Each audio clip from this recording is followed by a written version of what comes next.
Ya, semuanya. Bismillahirrahmanirrahim. Assalamualaikum warahmatullahi wabarakatuh. Ya, apa kabar semuanya? Ya, insya Allah dalam keadaan sehat semuanya dan segar. Ya, semoga kita semua bisa lebih mawas diri mengenai COVID ini karena makin tinggi kasusnya. Baik, perkenalkan nama saya Dodi Haryadi. Ini sesi saya yang paling banyak daripada direktorat yang lainnya. Saya adalah kepala dari Pusat Data Komputer dan Sistem Informasi Universitas Al-Azhar Indonesia, atau biasa disingkat dengan PDKSI. Kalau dulu namanya PKSI. Mungkin kalau kakak kelas kalian mungkin sekarang ini agak aneh, kok namanya berubah? Karena perubahan ini baru di tahun 2019 kemarin. Apa aja sih tambahan dari PDKSI ini? Jadi kami di sini, saya minta kalau ini ya, izin saya screen.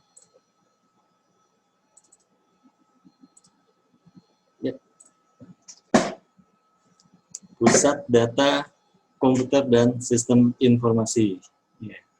Oh ya, saya sendiri di sini adalah alumni dari UAI, Prodi Informatika, dan beberapa staf di PDKSI juga, bahkan alumni. Ya. Jadi kita di sini pengembangannya in-house. Jadi kalau misalnya dari teman-teman biasa itu ya Pak, kalau misalnya untuk bikin sistem itu bisa pakai vendor ya, atau bikin sendiri, atau cari yang free. Dan kita di sini opsinya adalah bikin sendiri. Oh ya, suara saya jelas kan ya, Keiko? Jelas ya. Oke. Saya lanjut. Nah, seperti yang tadi saya sudah sampaikan, kalau pengembangan sistem informasi Universitas Al-Azhar Indonesia, ini kami kembangkan in-house dengan memanfaatkan sumber daya manusia yang ada. Dan berapa sih SDM-nya? Di sini ada total 9 orang. Ya. Tapi dibagi-bagi, nggak cuma sistem informasi aja. Karena kami juga ada bagian data, ya. Terusnya ada bagian sistem komputer, dan itu semua dibagi-bagi. Data untuk apa sekarang ini? Data itu sangat penting sekali. Seperti yang akan kami lakukan di akhir semester, di awal semester ini adalah melaporkan data teman-teman semua, data pokok biodata mahasiswa kami kirimkan ke PDDikti. Dan kalau misalnya di PDDikti itu datanya nggak ada, itu nanti kalian nggak bisa lulus. Ya, jadi kalau mahasiswa se-Indonesia datanya bisa di cross-check di pddikti.mendikbud.go.id. Jadi nanti kalau sekarang sih belum masuk data teman-teman semua, karena kan masih di awal, nanti di pertengahan sudah masuk. Roadmap-nya, kami mulai mengembangkan in-house itu di tahun 2010. Kalau sebelumnya dari tahun 2000 sampai 2010 sudah ada sistem juga. Cuman sistemnya masih diinstal di komputer masing-masing. Jadi nggak online seperti sekarang ini yang berbasis website. Awalnya dibuatlah penjadwalan kuliah sama KRS online. Kemudian di tahun 2011 merambah ke PMB online, penjadwalan ujian. e-learning, student desk, pendaftaran wisuda. Dan di 2012 kami kembangkan lagi, ada Monet, perpustakaan, DP3U, dan absen online, kemudian ada input nilai mahasiswa. Untuk semua ini, sistem-sistem ini semua kami kembangkan berdasarkan dari kebutuhan UAI. Jadi ketika sistem satu jadi dan user itu mengetahui dan dia mempunyai ide-ide, itu kami selalu berkolaborasi dan jadilah sistem-sistem yang seperti ini. Dan ini semua masih terus dikembangkan, ya. Jadi pengembangannya ini tidak pernah berhenti. Dari tahun 2010 sekarang tuh nggak berhenti, karena selama ini terus ada aja permintaan, ya. Apalagi data itu sangat penting sekali, dimana kalau misalnya nanti kayak kemarin aja ada mahasiswa ada karakter khusus di namanya, itu dia udah komplain. Jadi ada kesalahan dikit aja di data itu sangat fatal. Oke. Oh iya, ini saya kasih tahu nih, selain student desk ada parent desk. Jadi parent desk itu untuk orang tua, teman-teman semua. Fungsinya buat apa? Buat mantau. Oke. Nah, ini kalau digambarin, kira-kira sistemnya kayak gini. Dari awal teman-teman masuk, itu dari sistem informasi pendaftaran mahasiswa baru, penerimaan .wajad. Dan di sini data-datanya, ketika teman-teman sudah mendaftar ulang, itu kami buat NIM-nya. Nanti NIM-nya itu bisa kami buatkan akun yang digunakan untuk login ke student desk e-learning. Terusnya nanti kalau misalnya sudah lulus, bisa daftar wisuda. Sama perpustakaan juga. Oke. Dan data-data itu semua, itu kami ada yang warna oranye ini. Warna oranye ada OIS. Itu Executive Information System, jadi laporan-laporan. Jadi sistem informasi yang menyajikan laporan untuk pimpinan. Jadi kalau misalnya pimpinan tuh nggak perlu tahu nih ini Andi ngambil mata kuliah apa aja di setiap semester. Jadi biasanya pimpinan cuma perlu tahu di prodi informatika, prodi elektro, ada berapa anak yang aktif. Dan dari situ mereka cuma butuh rekapnya aja. Dari data-data ini semua kami olah menjadi sistem PDDikti. Kami laporkan. Ya, kami olah, terusnya kami sesuaikan data-data yang dibutuhkan sama PDDikti dan kami laporkan setiap semesternya. Jadi kalau nanti pas di pertengahan semester, teman-teman udah bisa lihat di pddikti.mendikbud.go.id datanya, ya. Terusnya kalau semester depannya lagi mau lihat, itu udah berubah datanya, daftar mata kuliah yang udah pernah diambil mana aja. Dan kalau misalnya udah lulus, itu juga nanti ada itu juga statusnya berubah jadi lulus. Kemudian ada nomor ijazah. Nah, kadang kalau misalnya di musim politik itu sangat penting sekali, ya. Bukan politik aja sih. Kalau misalnya nanti kalian akan mendaftar di PNS atau di kementerian, datanya itu pasti akan dicek di PDDP, ya, karena dari pemerintah itu akan menerapkan satu data. Slogannya mereka itu satu nusa, satu bangsa, satu data. Jadi semua terintegrasi. Mungkin kalau dari TK itu udah ada sistemnya juga. Dari TK, SD, SMP, SMA, tapi itu bukan ke PDDP. Mereka punya ada itu lagi. Ada sistemnya lagi sendiri.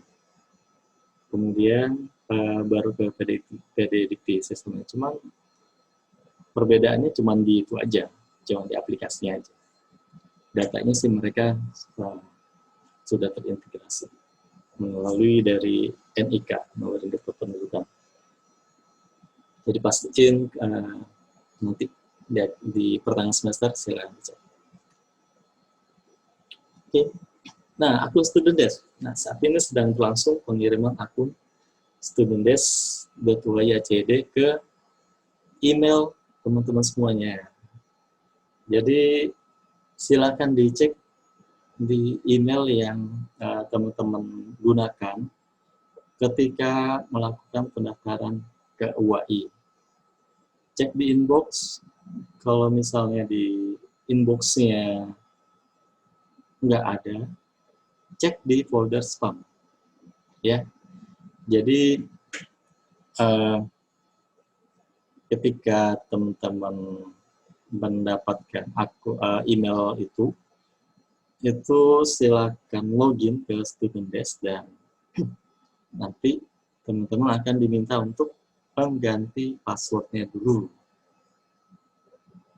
Karena yang kami kirimkan itu ada NIM, kemudian ada passwordnya. Dan passwordnya itu kami buat acak. Ya, kami buat acak, ya, kami sendiri nggak hafal. Ada huruf besar, huruf kecil, terus ada gabungan huruf sama angka. Jadi nanti kalian ganti passwordnya sesuai dengan keamanan kalian masing-masing, ya, yang mudah kalian ingat, tapi susah diingat sama orang lain. Yang sampai nanti akunnya ini bisa ditebak sama orang lain. Ruginya apa? Ya ruginya bisa nanti masalah nilai itu kan privasi, itu bisa dilihat sama teman-teman, atau kalian nggak masalah tentang nilai, tapi kan ada biodata di situ. Kemudian nanti pas di masa pengisian KRS, nanti KRS-nya diisi yang lain. Oke. Nah, ini halaman utama Student Desk. Ya, bisa teman-teman akses di studentdesk.yacd. Saat ini versinya masih yang website. Versi mobile ini insya Allah bulan ini akan kami launching. Ya, karena sistemnya sudah jadi, tetapi masih kami review, khawatir ada yang ini, masih ada yang miss. Karena untuk pengembangan sistem itu harus ada testingnya dulu. Setelah melewati uji testing, baru bisa di launching. Nah, teman-teman silakan masukkan NIM sama passwordnya. Kalau misalnya sudah diisi, ini adalah fitur yang ada di Student Desk. Jadi teman-teman akan melihat biodata mahasiswa, kemudian ada pengumuman, ada kalender akademik, ada jadwal kuliah pengganti, kemudian ada nilai ujian per semester, nilai keseluruhan, dan nilai TOEFL prediction. Kemudian ada juga riwayat keuangan mahasiswa.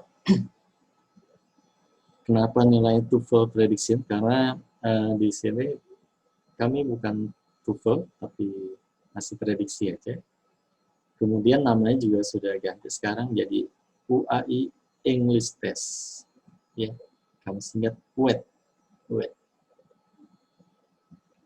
Oke, kita lihat ke penjelasan sistem. Jadi teman-teman, saya sih berharapnya ini sambil dibuka juga di student list ya, supaya bisa langsung melihat dan mengecek data-datanya. Karena kalau misalnya datanya kurang, itu kami minta di student list. Jadi harus dilengkapi, ya. Melengkapinya di web penerimaan. Ini adalah halaman utama dari student list. Di bagian atas adalah menu yang sering digunakan. Kemudian di bagian kanannya ini adalah rekap perkuliahan. Ya, kita ada SKS, jumlah SKS yang nilainya A, B, atau C. Terusnya ada IPK, lalu ada nilai UET, dan ada nilai tilawah. Ya. Di sebelah kirinya ada menu-menu lengkapnya. Ada sebelah kiri. Lalu ini adalah halaman utama. Ini adalah menu atau tampilan dari pengumuman yang terbaru. Kalau di sebelah kanannya ini adalah daftar pengumuman yang aktif, ya, yang aktif saat ini. Karena pengumuman itu ada periodenya. Jadi ada diatur dengan tanggal dan jam aktif. Selanjutnya, ini adalah ringkasan akademik. Untuk grade nilainya, SKS, ABC, sampai IPK mungkin masih kosong. Lalu di sini, teman-teman bisa lihat nama dosen pembimbing akademiknya. Ya, jadi kalau misalnya belum ada, ditunggu aja dulu sampai mungkin seminggu 2 minggu, karena perlu proses dari program studi untuk menentukan nama dosen pembimbingnya. Ya. Nah, kalau misalnya ada nilai B sama E, ketahuan. Lalu ada biodata, teman-teman bisa lihat juga di sini biodatanya. Kemudian ini ada tagihan keuangan, contoh dari mahasiswa yang bayar bulanan, tapi nanti kan tampilan seperti ini. Mungkin dari keuangan sudah dijelaskan sama bagian keuangan lebih detail ya. Kemudian ada perkuliahan. Perkuliahan ini di sini ada jadwal kuliah.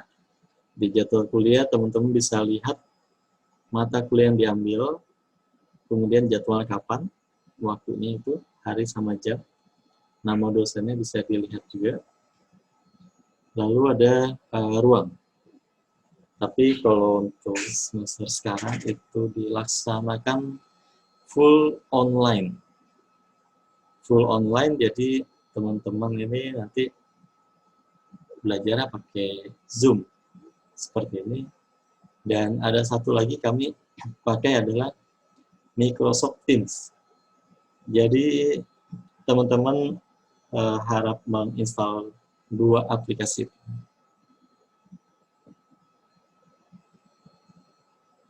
Terus ya untuk kehadiran,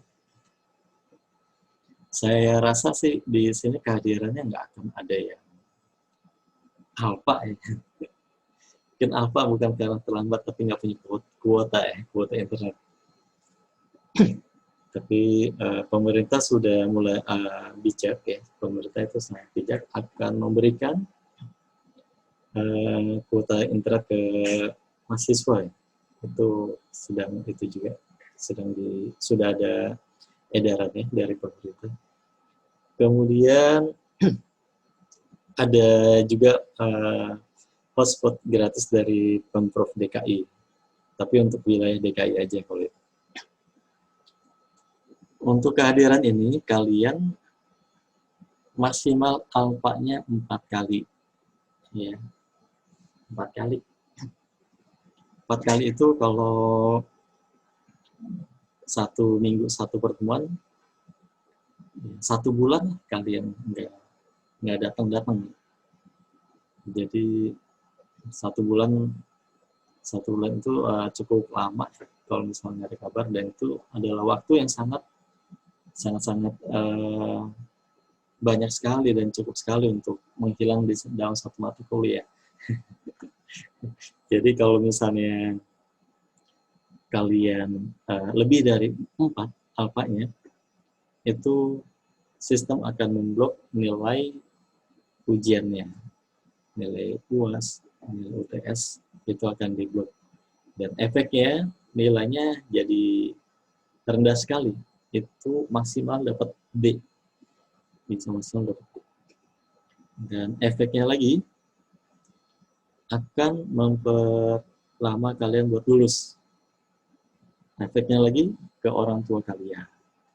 Orang tua teman-teman nanti akan mengeluarkan uang lebih untuk bayar kuliah teman-teman semua. Dan ini yang sama-sama tidak kita inginkan. Oke. Selanjutnya ada jadwal kuliah pengganti. Ini saya contohin, tapi masih kosong. Jadi untuk dosen yang berhalangan tidak dapat mengajar, dia akan mengisinya ke sistem dan nanti teman-teman akan mendapatkan notifikasinya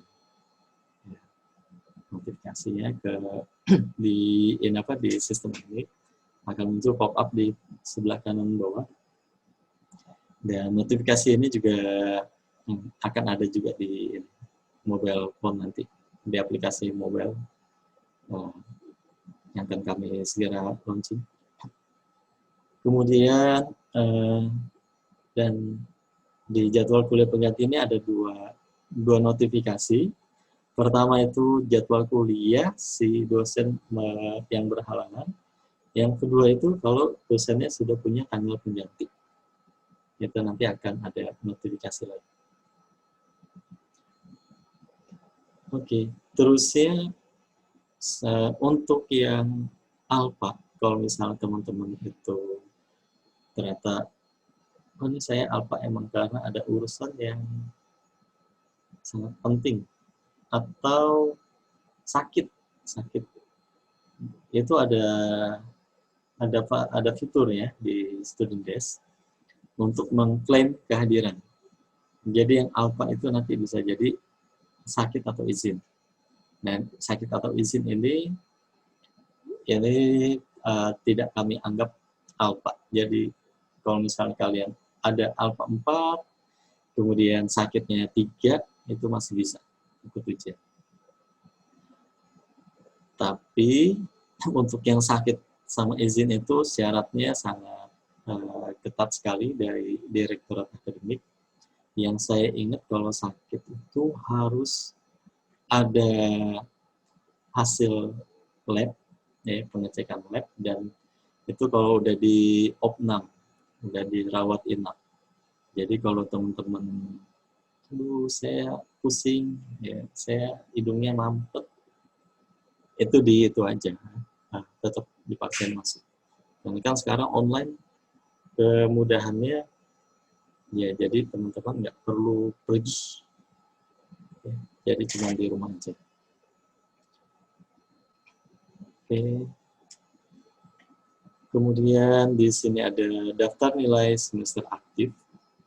Di akhir semester ini yang akan teman-teman lihat mata kuliah terusnya nilainya apa. Untuk nilai di sini kami ada plus minusnya. A minus, B plus, B minus, ya C plus, C minus, D sampai C plus, C minus nggak ada. Nah, kemudian ada nilai per semester. Teman-teman bisa lihatnya kalau udah di semester 2, nanti ada pengelompokan ini. Dan ini ada nilai keseluruhan. Bedanya apa antara nilai keseluruhan dengan nilai per semester? Kalau nilai keseluruhan ini adalah nilai yang bagusnya aja. Jadi, ini ya, kalau misalnya ada mata kuliah, contohnya bahasa Indonesia penulisan ilmiah, awalnya ngambil dapatnya B, tapi aduh saya mau ini supaya nilainya dapat A, dan di semester selanjutnya itu ngambil mata kuliah bahasa Indonesia penulisan ilmiah lagi, dan di situ ternyata dapat A. Itu yang muncul adalah nilai yang A. Tapi ternyata kalau misalnya ulang, awalnya B, dan yang keduanya ternyata dapat C, dan yang muncul adalah yang B. Ya.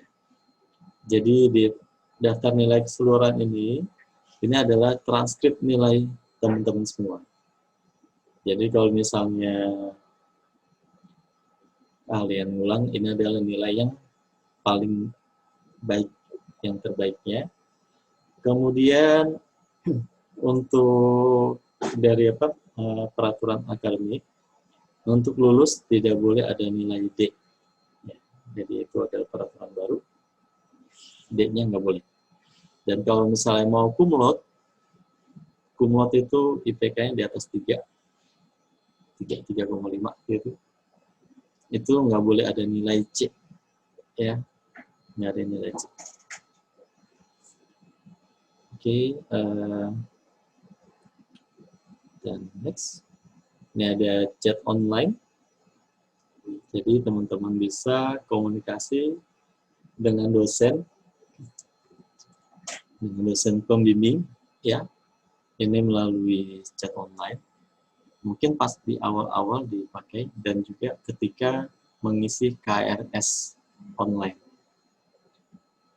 Ke teman-teman nantinya sih biasanya yang udah itu akan dikasih nomor handphone dosen pembimbingnya, jadi bisa menggunakan media WhatsApp atau Line atau lainnya atau Facebook ya, untuk komunikasi.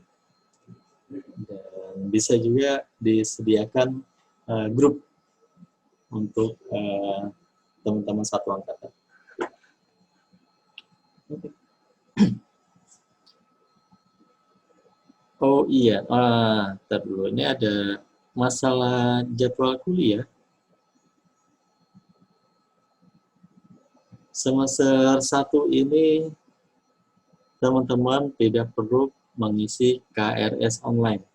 Jadi KRS-nya sudah diisiin paket maksimal 20 SKS. Dan semester 2-nya boleh mengisi KRS dan wajib. Jadi teman-teman harus mengisi KRS sendiri. Di Parendes ada juga sistemnya, tetapi KRS-nya nggak ada. KRS online-nya memang benar-benar adalah kewajiban dari mahasiswa. Ya. Oke, balik lagi nih ke sini. Ini ada formulir permintaan surat. Terkadang kalau misalnya kalian mau mengurus beasiswa atau ada kepentingan penelitian atau ada keperluan lainnya lagi, contohnya untuk mendapatkan surat keterangan mahasiswa untuk menyatakan kalau teman-teman emang terdaftar di UAI, itu bisa mengajukan ke melalui student list di menu formulir permintaan suara. Jadi ada juga surat untuk SKL, surat keterangan lulus. Terus ya ada juga surat untuk penelitian. Jadi kalau penelitian itu contohnya aja ada mata kuliah yang teman-teman diminta untuk meneliti di sebuah perusahaan, dan perusahaannya teman-teman cari sendiri, itu bisa mengajukan dari sini. Dan juga untuk skripsi juga bisa. Suratnya minta surat pengantaran dari melalui sini bisa. Dan nanti di approve sama prodi, prodi kalian, ya. Dan setelah itu di approve sama direktorat akademik, kemudian diproses cetak. Oke. Ada juga jadwal tes baca Quran. Lulusan UAI jadi harus bisa membaca Al-Quran. Jadi kalau misalnya pas sebelum pandemi, tesnya ini dilakukan di Masjid Agung Al-Azhar.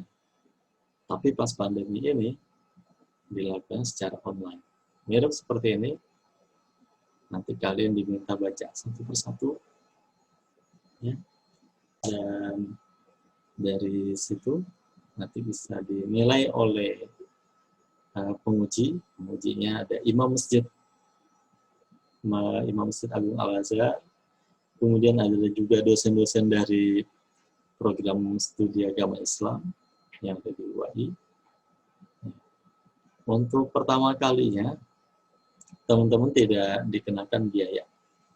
Dan kalau misalnya ternyata nilainya tidak bagus, teman-teman bisa mengulang, tapi dikenakan biaya 50.000. Biayanya 50.000. Ya. Untuk nilainya, passing grade-nya itu 65. Jadi nilai paling rendahnya 65. Nah, ini ada juga nilai UET. Nilai UET ini pertama kali nanti saya kurang tahu ada matrikulasi atau tidak. Ini di luar saya. Tapi kalau misalnya teman-teman mau tes, ini dilakukan secara internal oleh UAI melalui PPBB UAI. Kalau sebelum pandemi, itu teman-teman akan melakukan tesnya di lab bahasa di basement 1. Tapi selama pandemi ini dilakukan secara online melalui Zoom. Ya, nanti teman-teman akan dipandu untuk melakukan tesnya. Lalu skornya, passing grade dari skornya itu adalah 450. Kecuali untuk sastra Inggris itu minimal 500. Oke.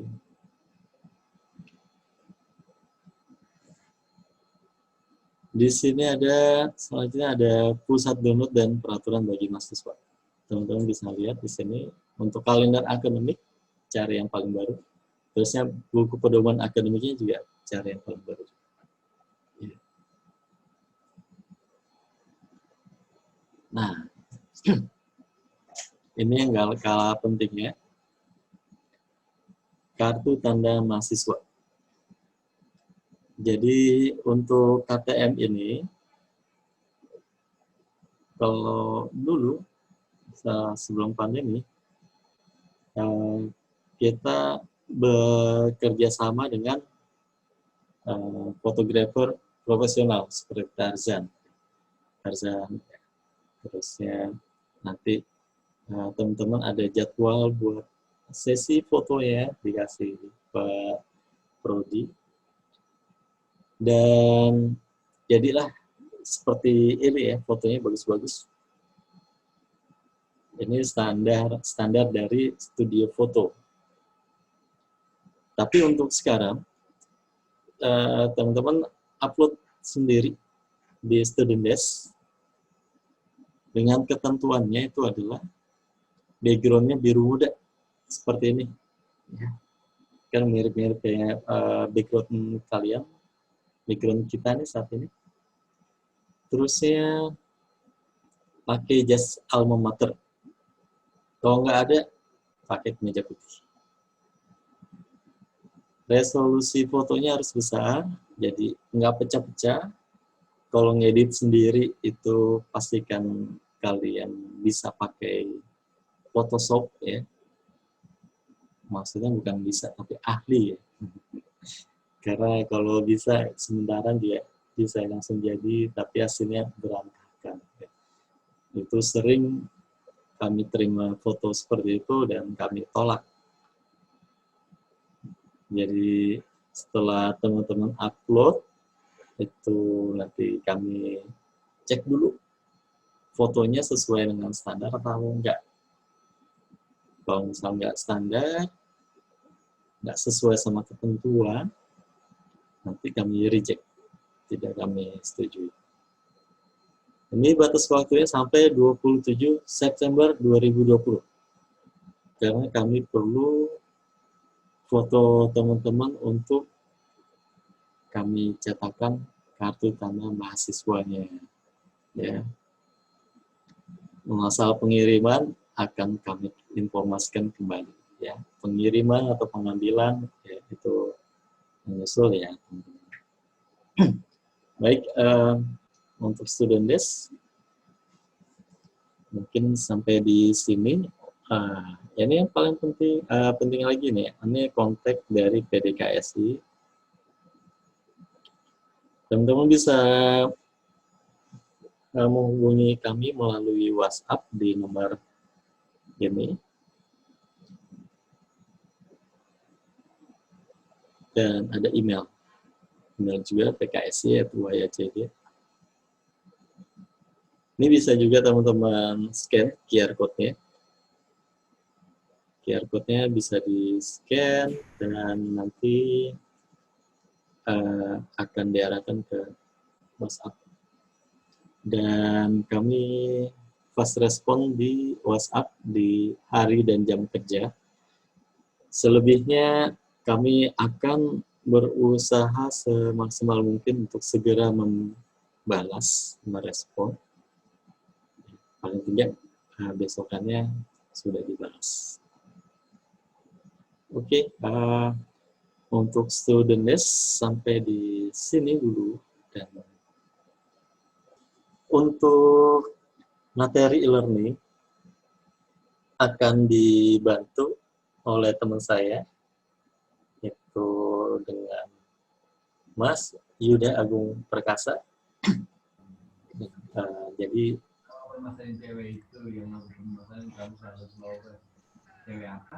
nanti teman-teman bisa itu ya, bisa sambil dibuka terusnya, kemudian mungkin dilihat dari penjelasan Mas Yuda supaya nanti pas pelaksanaan perkuliahan teman-teman bisa mengikuti. Ya, mungkin itu penjelasan dari saya, Student Desk. Dan materi selanjutnya disambung oleh Mas Yuda. Terima kasih. Assalamualaikum warahmatullahi wabarakatuh. Ya, bismillahirrahmanirrahim. Assalamualaikum warahmatullahi wabarakatuh. Ya, ini di halaman yang pertama, wajah-wajah teman-teman nih kayaknya masih semangat-semangat ya. Mudah-mudahan udah pada sarapan, ada yang nggak ada yang sakit, nggak ada yang nguap, dan sebagainya. Ya, yang nguap ternyata malu, kelihatan. Udah seger-seger banget ya. Ya, perkenalkan, saya Yuda Agung Perkasa, saya juga alumni Teknik Informatika. Insya Allah, saya akan menyampaikan materi terkait e-learning. Tapi sebelum itu, kita mau ngasih tahu nih, ruangan PDKSI, Pusat Data Komputer dan Sistem Informasi itu adanya di mana sih? Nah, kita akan lihat dari kamera, lagi on the way. Belum muncul nih. Nah, Mas Irfan udah standby belum? Pusat Data Komputer dan Sistem Informasi adanya di lantai 4. Jadi kalau misalkan nanti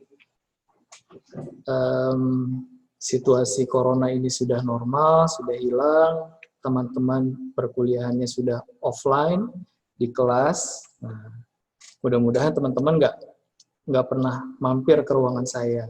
Karena hampir semua mahasiswa yang mampir ke ruangan saya itu pasti bawa masalah. Nggak pernah tuh bawa kue dan sebagainya, nggak pernah. Ya, kecuali Keiko kali ya. Oke, Mas Irfan, posisi di mana?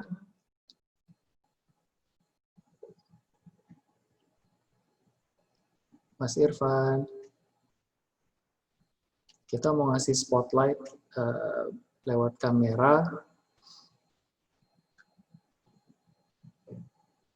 Ruangannya ada di lantai 4, berseberangan dengan lab hubungan internasional.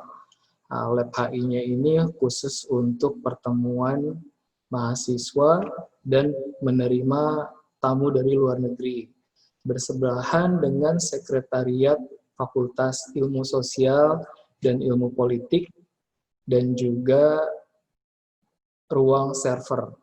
Nah, jadi kita ada di lantai 4, posisinya kalau dari lift, kita menghadap ke arah barat, sebelah barat atau timur. Menghadap ke utara, sebelah kiri adalah toilet. Nah, ruangan PKSI itu adalah sebelah kanan.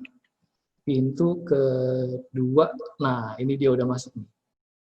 Nah, pintu kedua. Mas Irfan, boleh majunya pelan-pelan, Mas. Nah, tuh ini kita posisinya ada di lift.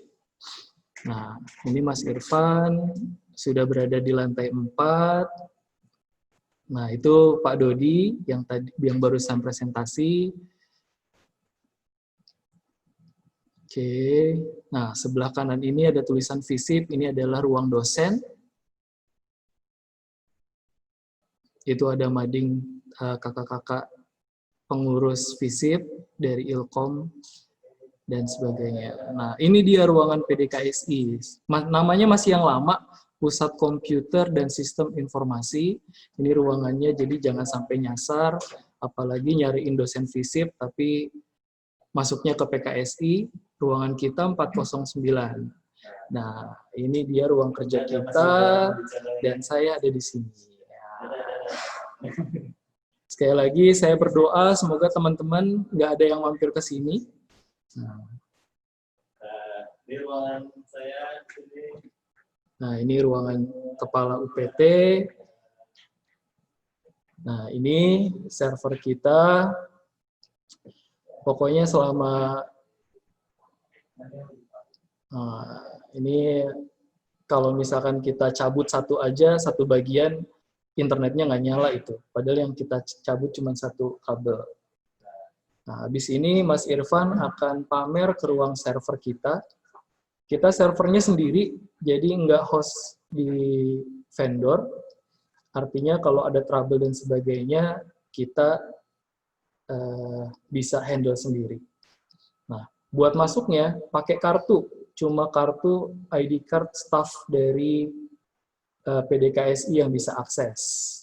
Rektor aja nggak bisa masuk ke sini kalau nggak kita izinin. Keren kan? Nah, ini ruang server. Jadi kita punya 4 rak yang berisi 4 rak server, yang servernya itu bisa diisi maksimal 16 server, dan semua aplikasi kita handle di sini. Nah, ruang server ini harus higienis dari mahasiswa dan dosen, artinya tidak ada yang boleh masuk jika tidak berkepentingan. Nah, siapa yang berkepentingan? Vendor internet. Jadi kalau vendor internet masuknya ke ruang server. Kalau internet kita putus, tapi bukan dari internal UAI, itu artinya dari vendor internetnya. Mereka down dan sebagainya. Nah, kita mau kemana lagi ya? Nah, udah kayaknya ya? Cukup. Nah, terima kasih Pak Dodi udah ngajak jalan-jalan secara virtual. Sip. Nah, sekarang saya minta izin untuk share screen. Saya udah bisa belum ya?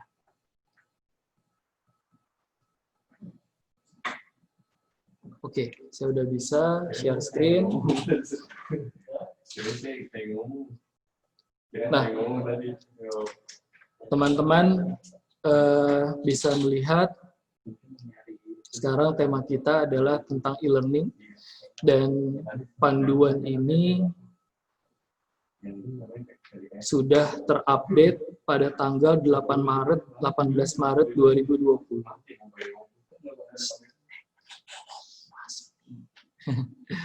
Masih euforia habis jalan-jalan Mas Irfan. Nah, 18 Maret 2020 sebelum pemerintah DKI Jakarta menerapkan lockdown di DKI Jakarta. Langsung aja. Bismillahirrahmanirrahim.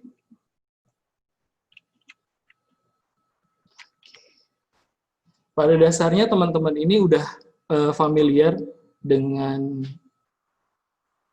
platform e-learning, karena teman-teman semuanya kecuali jalur masuk yang tanpa tes, itu sudah menggunakan e-learning untuk melakukan tes on-site di Universitas Al-Azhar Indonesia melalui aplikasi beralamat penerimaan.uai.ac.id. Nah, bila di penerimaan.uai.ac.id, akun yang didaftarkan digunakan pada halaman aplikasi tes.uai.ac.id. Untuk e-learning menggunakan akun Student Desk. Yang disebut akun adalah username dan password. Username-nya menggunakan nomor induk mahasiswa, NIM, dan password yang tentu saja sudah kalian ubah yang lebih friendly. Saya menyarankan untuk tidak menggunakan tanggal ulang tahun, terus tanggal masuk UAI, tanggal jadian, nah itu nggak boleh. Biar aman, e-learningnya nggak diacak-acak sama orang yang tidak berkepentingan. Oke. E-learning merupakan sistem informasi yang disediakan untuk pembelajaran jarak jauh.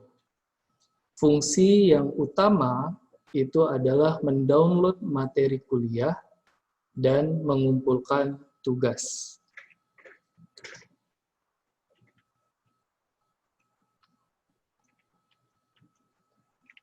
Tahapan sebagai contoh, teman-teman login ke e-learning uai.ac.id, lalu mengakses course atau mata kuliah yang diambil, download materi, dan mengumpulkan tugas.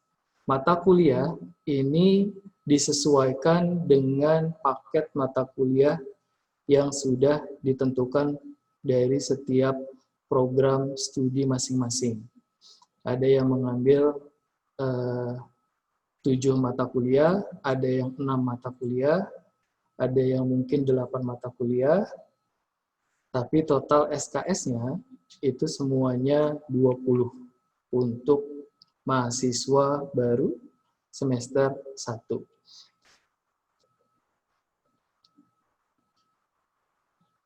Teman-teman bisa mengakses melalui web browser dari laptop, handphone ataupun tablet dengan mengetikkan alamat elearning.uai.ac.id.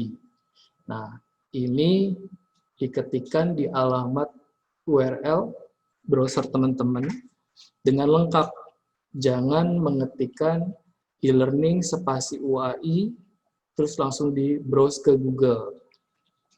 Karena nanti searchingnya ada 2 tahapan.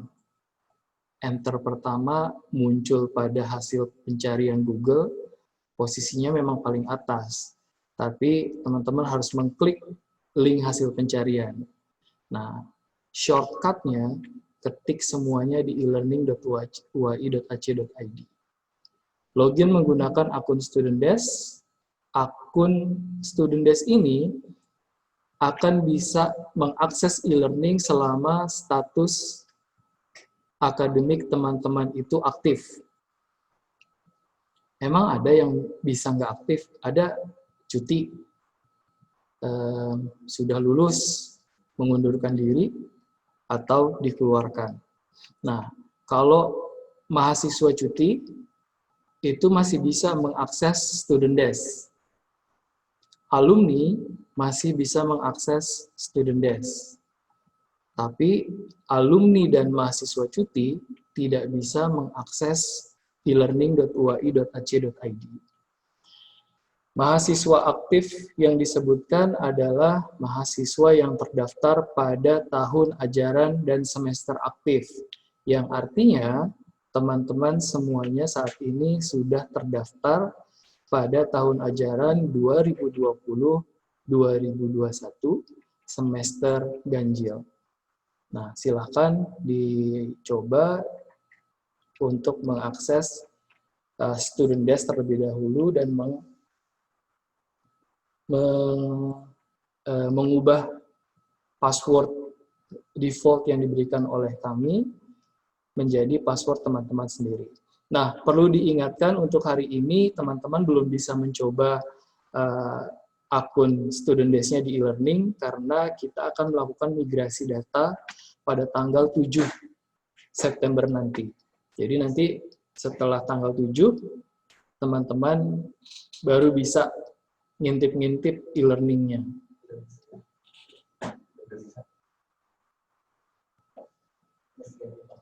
Nah, teman-teman, kalau misalkan saya baru dapat info nih dari Pak Dodi ini katanya udah bisa. Nah, coba deh di tes-tes.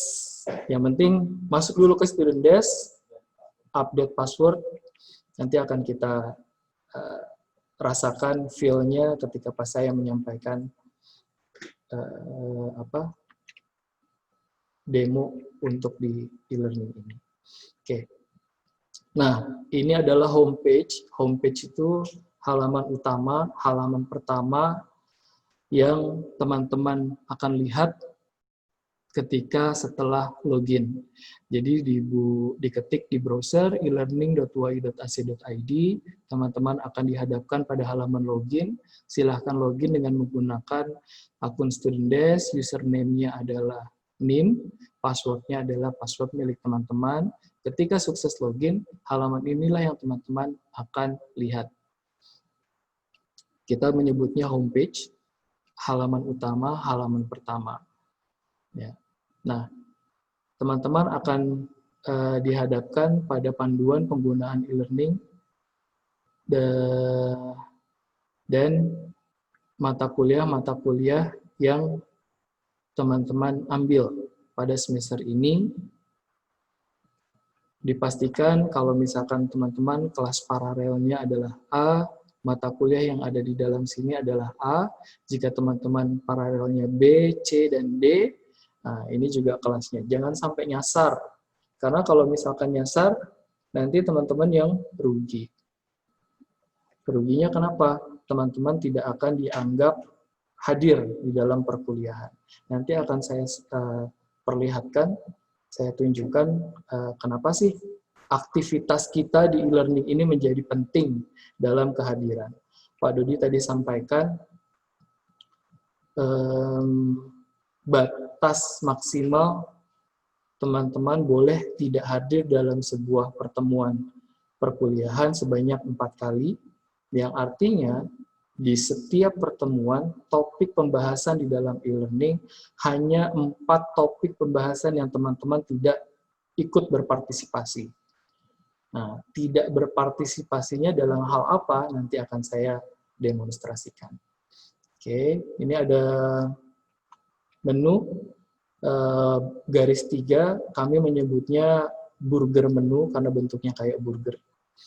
Nah, itu garis 3, ketika pas dia klik, nanti akan muncul menu-menu yang lebih banyak, tapi default-nya adalah ikon-ikon rumah, home, terus jam, kalender, tugas assignment, topi itu adalah menu partisipan kita ada di kelas mana aja, dan folder-folder.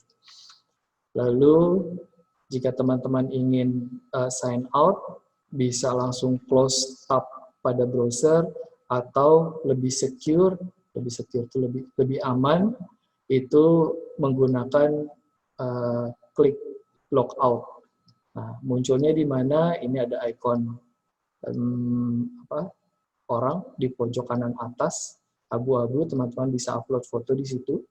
Nah, fotonya yang cihuy, yang keren, yang senyumnya yang paling bagus, gitu kan. Nah, di situ muncul fotonya, nanti diklik, posisi logout ada di paling bawah. Nah, aktivitas yang paling penting pada e-learning adalah mengumpulkan tugas dan download materi. Tapi ada 7 aktivitas yang akan dilakukan oleh dosen, tapi ini nggak semuanya, tergantung dari dosen masing-masing. Tapi 2 aktivitas ini akan ditemukan di setiap topiknya. Download materi dan upload jawaban tugas. Terdapat kumpulan materi dan tugas yang telah diupload dosen, pengelompokan berdasarkan topik perkuliahan. Ada tanda panah di samping. Nah, ini adalah tugas yang diberikan oleh dosen. Ikonnya ada kertas sama map berwarna coklat. Ini menunjukkan ada assignment yang harus dikumpulkan. Ada sesuatu file yang harus di-upload. Teman-teman, untuk memastikan apakah tugas perkuliahannya itu sudah sukses di-upload atau belum, teman-teman bisa lihat nih di submission status. Jika tulisannya no attempt, artinya teman-teman belum menyelesaikan. Kalau misalkan tadi perasaan udah ke-upload deh, kok nggak masuk ya? Nah, jangan patah semangat, langsung upload lagi. Soalnya, kalau misalkan teman-teman nih udah ngerasa upload, terus tiba-tiba dosennya nggak bisa, nggak ngeliat nih di hasil laporan pengumpulan dari mahasiswa, dosen bisa melihat. Nah, teman-teman bisa kasih screenshot ini, statusnya nggak boleh no attempt. Jadi statusnya harus submitted, yang artinya teman-teman sudah menyelesaikan. Tinggal di screenshot, terus kirim ke dosennya. Nih Pak, udah dikerjain. Kalau misalkan teman-teman nggak berani nge-screenshot, nggak berani kirim ke dosen, tenang, dosennya bisa cek. Jadi teman-teman kalau misalkan mau ngibul sama dosennya nggak mempan. Karena dosennya bisa login sebagai mahasiswa. Tapi nggak sembarang mahasiswa yang ada di mata kuliah yang dosen ajar. Bisa tuh ngecek sendiri, terus dosennya screenshot, terus cekrek, dikirim ke kamu. Nih, no attempt statusnya. Nah, malu kan? Nah, udah ngeklaim kalau kalian udah kirim, ngeklaim kalau kalian udah submit, ngeklaim kalau kalian sudah menyelesaikan tugas, tapi nggak bisa ngasih bukti. Karena emang belum ngumpulin. Coba aja, kali aja dosennya kemakan sama rayuan kamu, nggak mempan karena dosennya udah diajarin. Begini Pak cara ngecek hasil pekerjaan mahasiswa. Begini nih Bu nih, kalau mahasiswa mau kita periksa jawabannya sudah selesai atau belum. Nah, oke, itu submission status. Turun ke bawah grading status. Nah, grading status ini kebalikan. Dosennya bilang, saya udah periksa tugas kalian semua ya. Nah, dosen bisa dibalikin. Pak, mohon maaf kok grading status saya not graded ya statusnya. Kalian screen, kalian kirim. Terus dosennya bilang, oh udah kok nih. Tapi dosennya nggak bisa ngasih screen nilai kamu berapa. Nah, ini jadi cross-check-nya dua arah. Submission status dari mahasiswa ke dosen, grading status dari dosen ke mahasiswa. Teman-teman bisa monitoring dari dua filter ini. Dua filter ini akan menjadi bukti bahwa dosen dan mahasiswa sudah menyelesaikan kewajibannya masing-masing. Mahasiswa sudah mengumpulkan tugas dan dosen sudah menilai tugas tersebut. Oke. Due date itu adalah batas waktu mengupload jawaban. Ada beberapa dosen yang mengaktifkan tugasnya itu boleh diupload setelah masa due date, yang artinya telat boleh. Nah, indikatornya apa? Tombol add submission-nya ini masih ada, walaupun due date-nya sudah lewat. Seperti di screenshot itu, due date-nya 21 Maret 2020 jam 8 malam. Tapi ketika pas teman-teman masuk ke sini, masih ada tuh tombol add submission-nya. Teman-teman artinya masih diperbolehkan untuk mengupload tugas sama dosennya, tapi nanti perlakuannya tentu akan nggak sama mahasiswa yang sudah mengupload sesuai dengan batas waktu yang sudah ditentukan. Emang bisa dibedain? Bisa. Dosen akan melihat statusnya berwarna hijau bagi mahasiswa yang mengupload, mengumpulkan tugas sebelum batas waktu, dan berwarna merah bagi tugas yang diupload setelah batas waktu. Teman-teman bisa ngelihat nggak? Nggak bisa.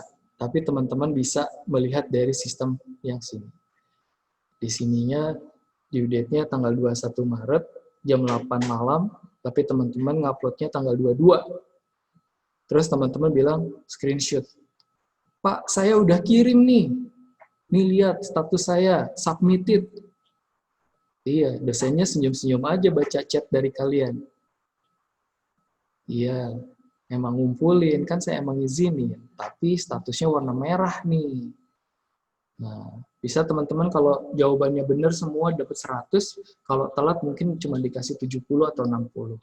Nah, ini yang perlu teman-teman hindari, jangan mensubmit di hari yang sudah ditentukan. Kenapa saya perlu menyampaikan ini di awal? Karena kita online. Peran utama di dalam pembelajaran jarak jauh adalah paket kuota dan sinyal. Hari ini mungkin paket kita masih ada 2 GB, besok bisa 0.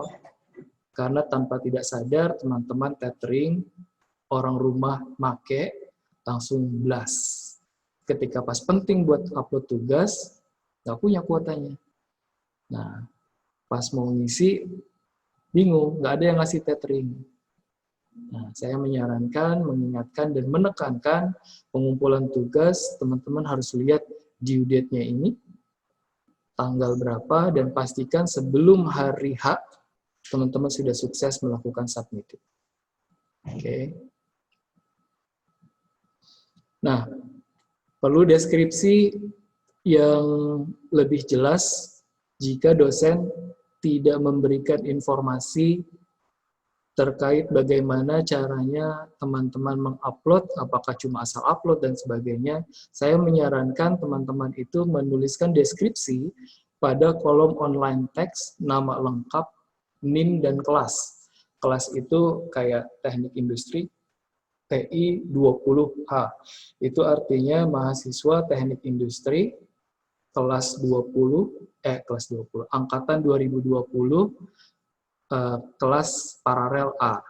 Kalau misalkan Ilkom atau HI, sekarang namanya masih KM. KM itu komunikasi untuk Ilkom sebelum peminatan. KM itu komunikasi 20A, B, C, D, dan E, itu artinya kelas kalian pada paralel kelas A, B, C, dan D. Nah, tulis tuh di online teksnya.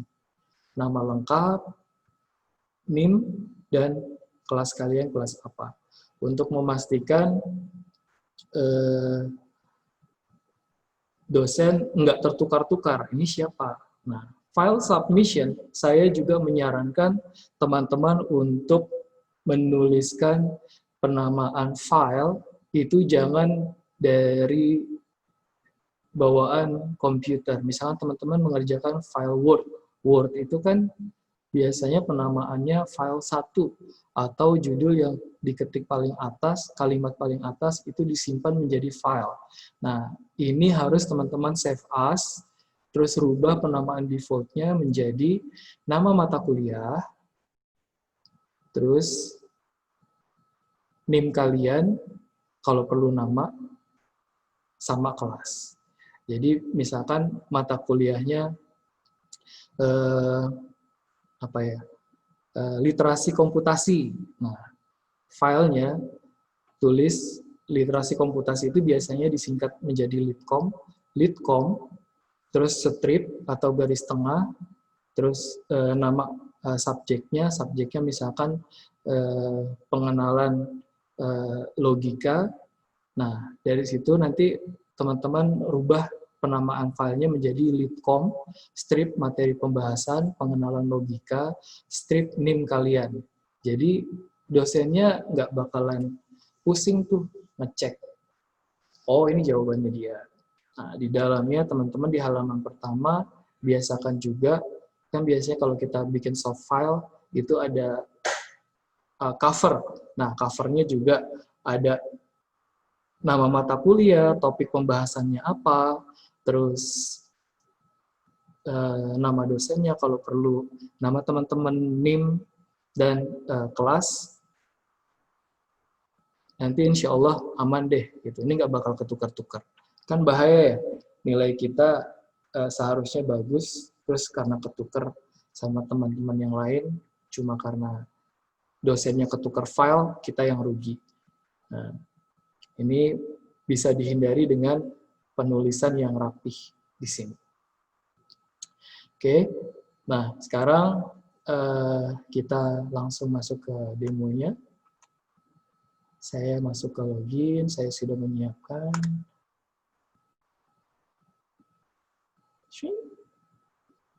Wah, sudah ada pengumuman. Pengumuman ini yang bisa mengupload adalah dari Direktorat Akademik dan Administrasi. Informasi ini ditujukan untuk seluruh mahasiswa dan dosen. 17 Agustus, statusnya kita sekarang ada di PKKMB, bimbingan, dan teman-teman nanti tanggal 5, 2 hari lagi akan ada pelantikan mahasiswa baru, dan perkuliahan 7 September. Nah, ini informasi yang saya dapat, ada perkembangan terbaru nih, tapi teman-teman tunggu aja. Oke, scroll ke bawah, ada panduan e-learning. Nah, versi 2019, nanti akan kita cek apakah perlu diupdate atau tidak. Siapa itu kita? PDKSI, Pusat Data Komputer dan Sistem Informasi. Nah, linknya dari sini. Ini dia menu burgernya. Home, dashboard, kalender, private file, dan my courses. Karena saya dosen, jadi ini adalah kelas-kelas yang saya ampu. Literasi komputasi, manajemen, angkatan 2019, kelas N, kelas J, dan sastra Inggris, angkatan 2020, kelas B. Nanti akan ketemu sama saya di kelas literasi komputasinya dan sosialisasi. Ini kelas-kelas yang pernah saya ajar, dan sebagainya. Nah, karena saya super admin, jadi saya punya menu site administration. Bila teman-teman bermasalah dengan akun e-learningnya, silahkan kontak Pusat Data dan Komputer Sistem Informasi PDKSI melalui nomor WhatsApp yang sudah disampaikan tadi. Ketika berkaitan dengan e-learning, nanti sama admin WA-nya akan diarahkan ke saya. Insya Allah, apapun masalahnya, beres. Amin. Nah, lanjut, ini menunya. Ada nama saya, dashboard profile, dan segala macam. Nah, ada switch role. Ini yang saya sampaikan tadi, dosen bisa mengakses akun mahasiswa, tapi hanya melihat dengan mengklik switch role. Nah, karena saya ini super admin, jadi semuanya bisa, tapi nanti dosen hanya melihat as student. Tinggal diklik, dosennya bisa mencek kevalidasian pelaporan yang dilakukan oleh mahasiswa. Dosennya bisa ngecek. Oke, sekarang kita ke home lagi, kita masuk ke... Oke, saya sudah menyiapkan satu course untuk demonstrasi kali ini. Nah,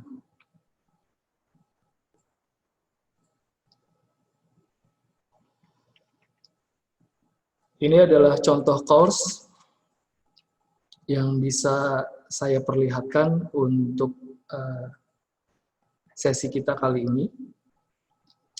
Totalnya ada 16 pertemuan. Ini kurang 1, 15. Kenapa harus 16 pertemuan? Karena perkuliahan ada 14 sesi secara maksimal, 1 sesi UTS dan 1 sesi UAS. Tugas dan UAS dosennya nanti akan ubah di sini. Pertemuan ke-8 default-nya itu adalah UTS, pertemuan ke-16 adalah UAS. Jadi teman-teman bisa dapat soal ujian itu ada di sini nih. Ujian untuk UTS, pertemuan ke-8 dan pertemuan ke-16. Upload jawaban UTS juga ada di sini. UAS-nya juga ada di sini. Oke, 7 aktivitas yang akan digunakan oleh dosen, tidak semuanya, tetapi 3 diantaranya akan teman-teman temukan. Yang pertama adalah materi perkuliahan. Nah, ini perkuliahan Pak Dodi. Ada nama dosennya di sini.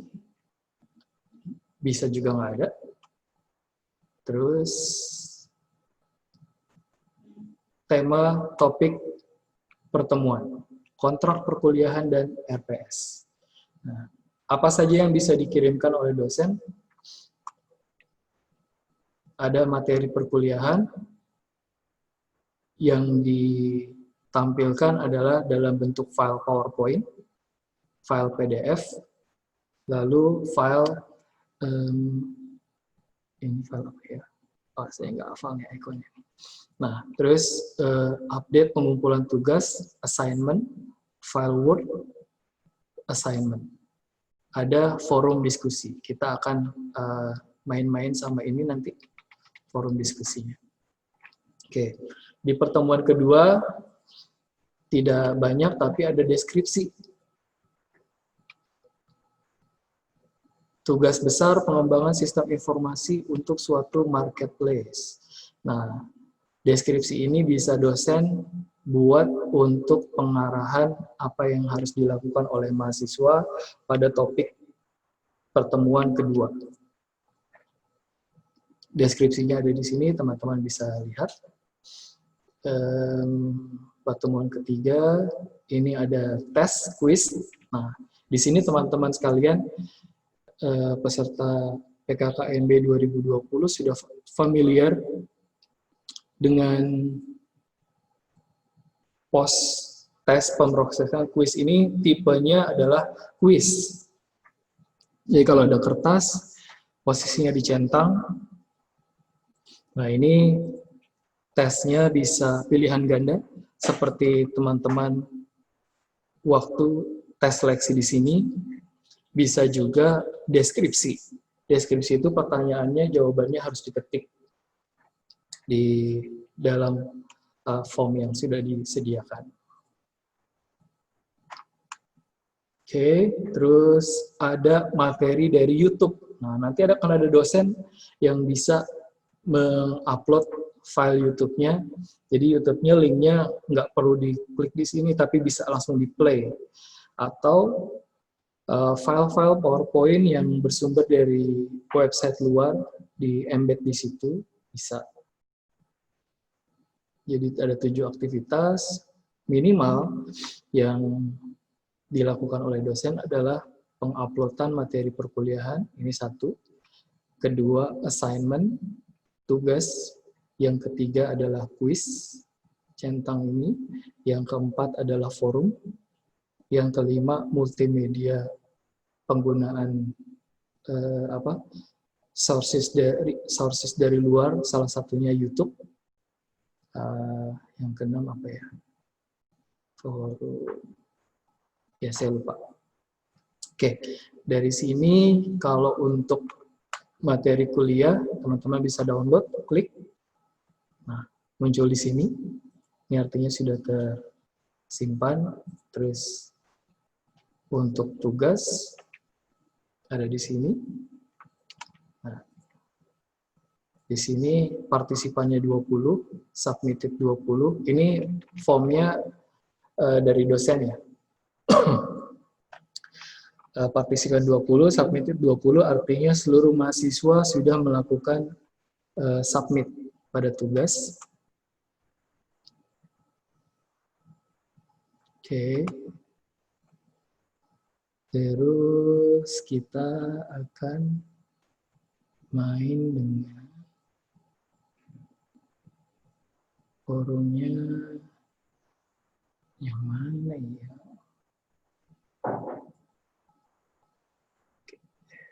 Sini aja deh. Oke. Teman-teman, bila diizinkan untuk membuat sebuah thread pada forum sama dosennya, teman-teman bisa add a new discussion topic.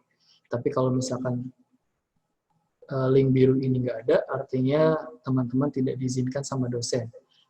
Yang artinya teman-teman harus mereply diskusi yang sudah dibuat. Oke, sekarang temanya tuh kita mau masuk ke dasar SQL, misalkan. Nah, ini adalah postingan dari dosen. Nanti teman-teman tinggal klik reply, muncul kotaknya, ketik di sini. Nah, ini adalah salah satu aktivitas yang perlu teman-teman lakukan untuk mengklaim kehadiran dalam sebuah pertemuan. Jadi tadi saya mengingatkan kembali, di dalam satu mata kuliah, teman-teman diperbolehkan maksimal 4 kali tidak hadir di dalam perkuliahan. Nah, makna dari tidak hadir di dalam perkuliahan secara dalam terminologi perkuliahan jarak jauh, teman-teman harus melakukan aktivitas di dalam e-learning. Salah satunya adalah mereply diskusi-diskusi dalam forum, mengerjakan tugas. Mengerjakan tugas itu maksudnya mengupload dan sukses tertulis submitted, dan sebagainya. Intinya, setiap pertemuan teman-teman harus berpartisipasi. Oke, ini forum, mudah sekali. Saya rasa teman-teman yang sekarang di angkatan 2020 ini cukup gampang lah buat belajar ini. Yang susah itu posting. Karena kalau mau posting itu harus niat. Nah, plus jangan kopas. Nanti kalau misalkan kopas, teman-teman nyari ini dari sini, wah ini kayaknya jawabannya bagus nih, ya, kopas aja lah. Di kopas, ntar dosennya tahu, wah ini kan sama ini. Nah, pokoknya dengan online ini meminimalisir teman-teman melakukan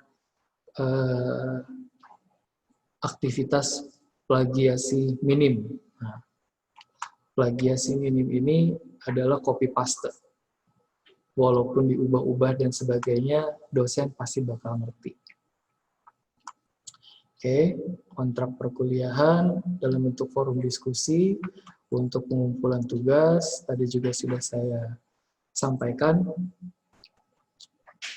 Terus, apa lagi? Oh, lihat ini hasil. Saya akan switch role menjadi student.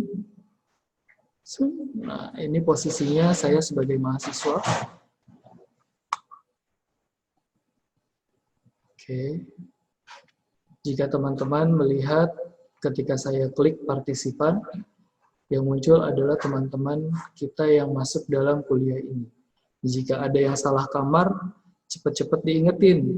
Nah, biar teman-temannya nyadar yang dimaksud itu, kalau dia salah kamar, ladang amal buat kita. Jangan dicuekin, biarin lah.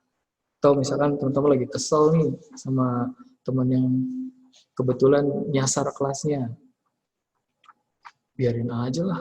Dia ini, wah itu yang jahat. Kita bantuin. Oke, kita klik dashboard. Nah, teman-teman, ini dashboardnya siapa ya?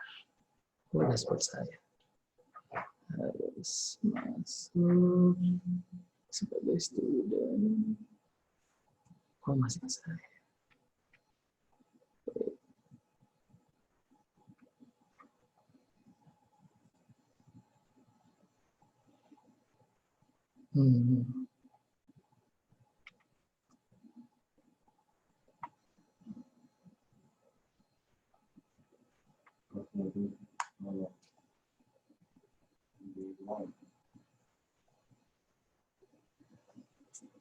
Kayaknya saya keluar deh.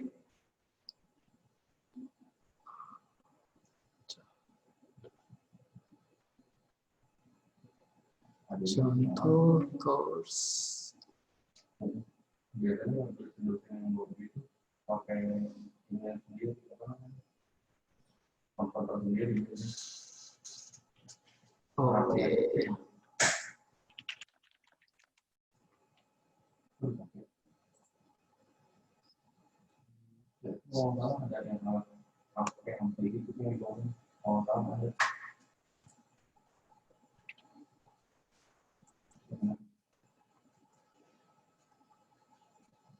Sebentar ya.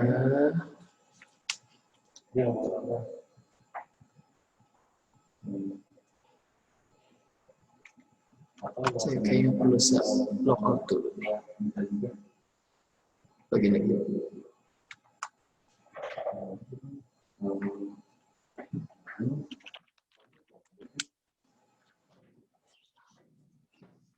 Saya masuk sebagai student.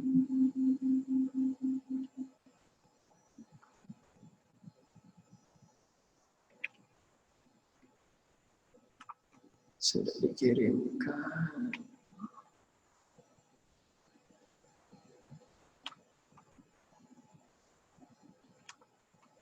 Oke.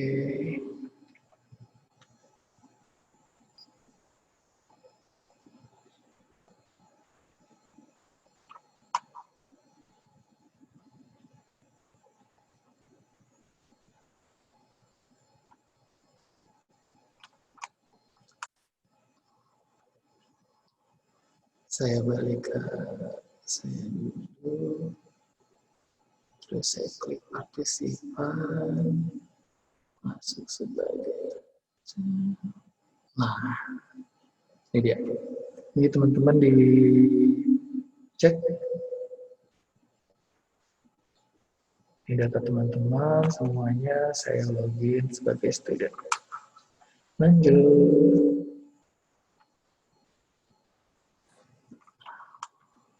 Oke, course-nya. Wah, nggak masuk. Tak.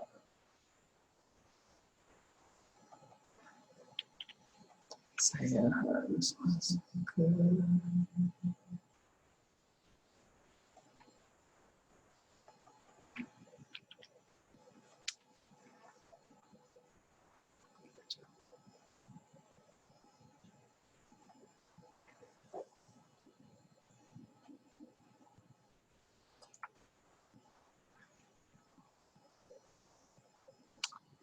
Hmm.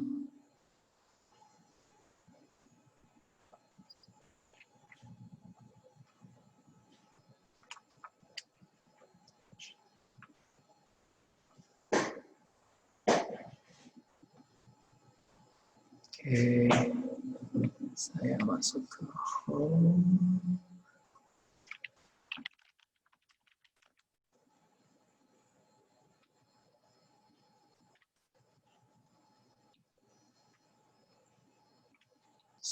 Masuk ke partisipan.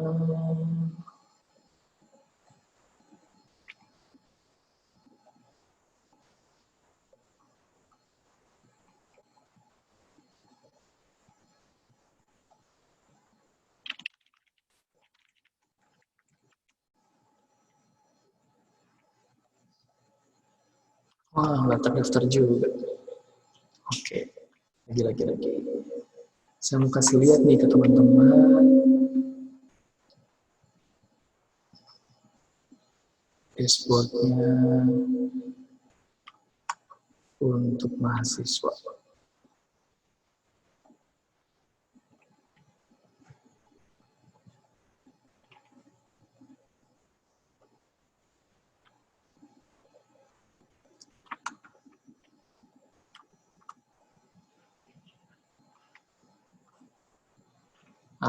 Kayaknya saya kasih lihat dari sisi dosennya, jadi nggak apa-apa ya.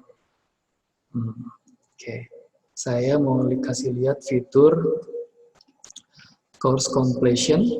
Nah, course ini cuma dosen yang bisa lihat siapa yang sudah mengerjakan, siapa yang sudah mendownload file dan sebagainya.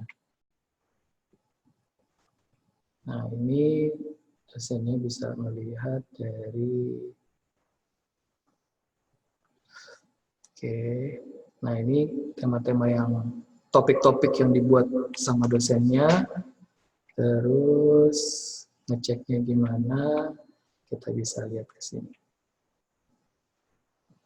Nah, jadi assignment dan segala macam semuanya di set. Nah, ini aktivitas-aktivitas yang bisa dilakukan oleh dosen. Nah, oh ya, saya lupa nih, nanti teman-teman ada link langsung Zoom meeting sama dosennya kalau dosennya mengaktifkan pertemuan live session. Nah, logonya Zoom meeting, ini salah satu dari 7. Salah satu lagi apa ya tadi 7? Oke.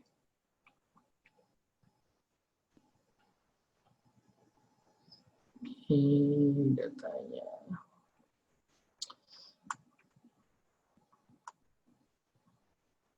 Oke, report. Nah, tadinya saya mau kasih lihat tampilan report teman-teman itu dari sisi role-nya student, tapi tadi sepertinya gagal terus karena mungkin saya persiapan untuk di course contoh untuk 2020 ganjil ini agak kurang maksimal. Ini dari sisi dosen, teman-teman akan terlihat nilai-nilainya. Nah, nilainya ini kok kelihatannya kecil-kecil banget ya. Nah, teman-teman jangan salah bahwa ada komposisi nilai yang ditentukan oleh dosen. Nah, saya yakin direktur akademik itu sudah menyampaikan terkait komposisi penilaian untuk tugas berapa persen, untuk UTS berapa persen, dan UAS berapa persen. Nah, ini secara otomatis di e-learning akan muncul, sehingga siapa yang dapat A, siapa yang dapat B+, dan sebagainya, ini dosen udah bisa langsung lihat tanpa harus menghitung. Jadi semuanya sesuai dengan apa yang kalian kerjakan. Tugasnya ngumpulin berapa kali, nilainya berapa, ini ada 5 tugas, tapi ada 2 yang nggak ngumpulin dan sebagainya, terus sebagainya. Nah, nilainya ini sudah sesuai dengan hasil akhir. 30%, misalkan 30% untuk tugas, 30% untuk UTS, 40% untuk UAS. Ditentukan melalui akun dosen dan mahasiswa mengerjakan dapat nilai aslinya, Tapi di e-learning itu bisa langsung lihat berapa nilai akhirnya. Nah, dari sini teman-teman bisa nanti lihat sendiri akunnya dengan role grade. Saya tadi gagal untuk menunjukkan melalui fitur switch role. Oke, nah ini teman-teman misalkan dari 14 pertemuan, tugasnya itu ada 20 totalnya ya. Nah, totalnya ada 20, teman-teman cuma upload 14 nih. Ya, 20 tugas yang sudah dikumpulkan 14. 6-nya tidak dikumpulkan. Dosen bisa melihat teman-teman tidak mengerjakan pada bagian yang mana saja, dan teman-teman juga bisa lihat. Semuanya ada di sini, ada di grade report. Di grade report, saya ke sini lagi. Bisa dilihat orang per orang, misalkan dari tugas. Bisa balik lagi ke sini. View all submission. Nah, ini yang saya bilang tadi, ada yang hijau. Nah, ini alhamdulillahnya nggak ada yang merah nih. Yang artinya teman-teman di dalam course ini melakukan aktivitasnya sesuai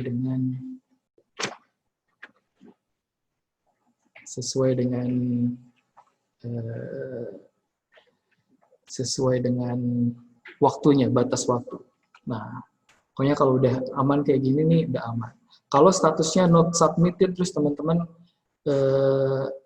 bilang udah ngupload, mana? Ini nggak ada. Nah, dosennya udah bisa tahu nih dari sini. Pokoknya udah nggak bisa bohong dah. Hati-hati malah. Nanti malah nggak lulus. Pokoknya jangan coba-coba bermain mata sama dosen. Nah, itu bahaya. Bahaya banget. Karena ini udah kita perkuliahannya jarak jauh. Online tuh lebih bahaya daripada offline. Di Universitas Al-Azhar Indonesia, perkuliahan offline itu nggak bisa nggak bisa titip absen. Nggak bisa. Apalagi online kayak gini, semua jejaknya terlihat dengan jelas. Teman-teman ngaku, udah kirim kok Pak, saya udah submit kok Bu. Nah, pas diminta buktinya, nggak berani ngasih. Bukan nggak berani, karena nggak bisa ngasih. Nah, saya coba lagi ya, lihat dari sisi mahasiswa nih. Saya mau coba.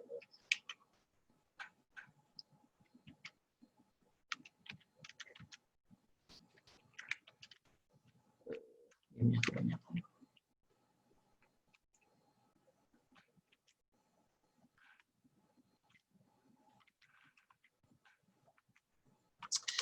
Sekarang saya udah masuk sebagai student, the real student. Saya pinjem akun mahasiswa teknik informatika. Insya Allah dia nggak bakalan marah kalau dia tahu, karena saya abangnya. Oke. Teman-teman bisa lihat online user. Nah, ini nggak perlu disampaikan lah. Coursesnya apa aja, dan kalender sebagainya, saya masuk tugas.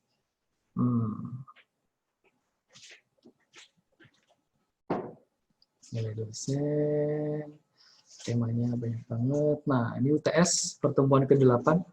Ini udah diaktifin belum ya? Itunya.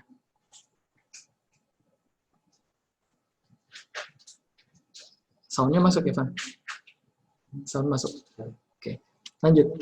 Nah, UTS, UAS. Quiz UAS. Oke, kita masuk di ini aja.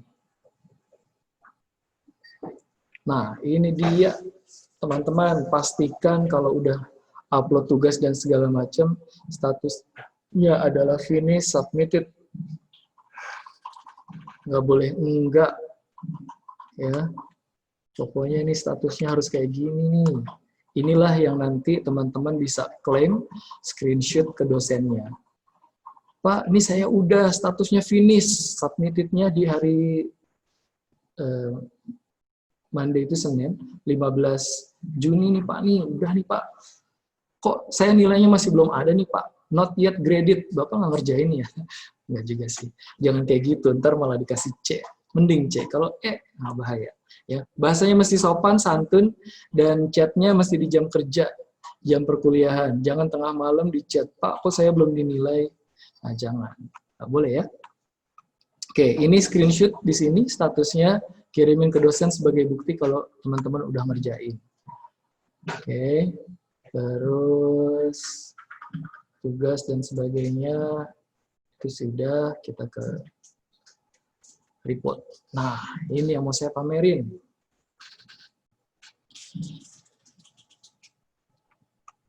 Grade-nya nggak ada. Oh, ini kelas lama ini yang saya buka. Masih kelas offline. Oke. Nah, karena ini kelasnya offline, tapi teman-teman nanti di online bisa lihat nih, grade-nya di sini nih. Course name-nya berapa apa aja. Yang kita ambil ini sesuai dengan mata kuliah yang kita ambil. Nah, nilainya semua ada di sini. Seperti yang tadi, dilihat tugasnya berapa, UTS-nya berapa, terus UAS-nya berapa nanti. Nah, bisa dilihat di sini nih. Tuh, lihat. Ada nilainya. Nah, ini adalah gradebook yang teman-teman bisa lihat langsung. Mata kuliahnya ada di sini semuanya, tema-temanya ada, tugas-tugasnya ada semuanya. Dosen akan memberikan penilaian semua di sini. Kecuali ada perjanjian antara dosen dan mahasiswa, jadi teman-teman nggak bisa lihat. Oke ya. Nah, ini tugasnya udah dinilai apa belum? Nah, ini dapat 81 sampai 90, itu udah dapat nilai. Nah, gradebook ini teman-teman bisa akses dari icon foto, terus diklik grades. Muncul, ini adalah homepage dari grade. Teman-teman bisa pantau sendiri. Udah masuk belum ya tugasnya? Udah dinilai belum ya? Oke, submitted, udah masuk. Oke, udah dinilai belum? Nah, sudah diupload, cek lagi. Ngeceknya gimana di Gradis. Nah, cek, lihat lagi. Nah, ini nggak ada materinya karena kelasnya masih offline waktu itu. Nah, ini dosen masuk, ya. Jadi teman-teman bisa pantau semua aktivitas, mulai dari cuma ngedownload, upload tugas dan sebagainya, teman-teman bisa pantau sendiri. Dosennya udah kasih nilai atau belum, teman-teman bisa ngelihat. Di mana ngelihatnya? Gradis di sini. Nah, kecuali dosennya itu memang memberikan nilainya nggak lewat sini, entar nilai akhir. Ada aja dosen kayak gitu. Tapi saya yakin di dalam perkuliahan jarak jauh ini baru pertama kali dosen juga melakukan secara full 1 semester. Tapi teman-teman bisa memanfaatkan e-learning ini untuk mengkalkulasi kira-kira ini bakal dapat A nggak ya di mata kuliah ini. Nah, itu bisa nilai sendiri. Dari mana? Dari sini. Dari menu Gradis. Nah, jadi saya tadi login, logout, login, logout. Ini untuk menunjukkan fitur ini pada teman-teman semua. Tadinya nggak mau pakai akun mahasiswa, tapi akhirnya ya udah. Demi memberikan informasi yang maksimal, kita pakai cara ini. Nah, nanti habis ini baru saya izin sama si ciptanya. Oke. Apalagi ya, raportnya udah, message dan sebagainya sudah. Dashboard ini dashboard yang dari sisi mahasiswa.